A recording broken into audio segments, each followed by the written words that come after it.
Nakakabahala daw ba ang walking pneumonia? Ito yung sumisikat ngayon, no? Walking pneumonia. Pero alam niyo po bang dati pa po meron ng walking pneumonia or ang tinatawag naming atypical pneumonia. Meaning hindi.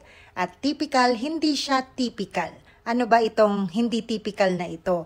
Pag-usapan natin ngayon ang typical pneumonia. Itong typical is caused by Streptococcus pneumoniae, Haemophilus influenza, yung mga common na nagkukos ng pulmonya sa atin. Ito ay nagagamot through antibiotics na covered yung mga certain organisms na yon, no? Yung mga gram-positive at saka gram-negative. Medyo technical lang po ito, no? Pero ang usual symptoms po ay magkakaroon kayo ng ubo, pwedeng mga flu-like illnesses, pwedeng sumakit ang ulo, sumakit ang throat, na magkasipon, tapos biglaan na lang magkakaroon ng ubo, then magkakaroon na ng lagnat. Okay? Yun po yung clinical signs and symptoms. Whether or not meron tayong x-ray, pwede po nating sabihin na baka pulmonya na yan. Okay? O kaya naman bumibilis yung paghinga natin.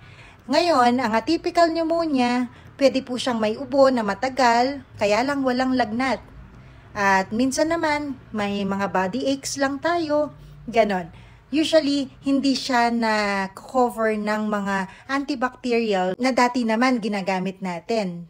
Ito ay ginagamot sa pamamagitan ng mga antibacterial natin na may name na mycin. Usually, yung mga yon, clarithromycin, azithromycin, erythromycin. Yun yung mga gamot for atypical pneumonia. Kaya usually, kapag nagpunta sa amin ng patient or nagpa-check up sa amin ng patient, kapag may mga history ng ubo-ubo na hindi natatanggal, namang lagnat, medyo dry, tapos biglaan na lang magkakaroon ng plema, iniisip na namin is atypical bacteria yung nag-cause nun. Diagnosis namin is clinical. Tapos, kung magpa-x-ray naman, normal naman. Wala naman siyang pero grabe yung ubo.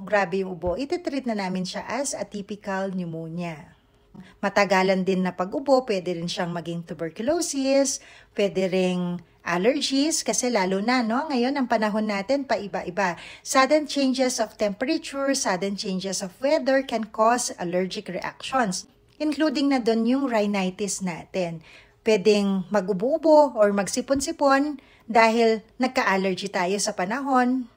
Ang pwede pang mangyari dyan, yung mga secretions natin sa ilong, bababayan, no? Sa throat natin, kaya sumasakit na rin ang lalamunan natin, tapos bababa rin yan sa daanan ng hangin natin. That's why we are coughing.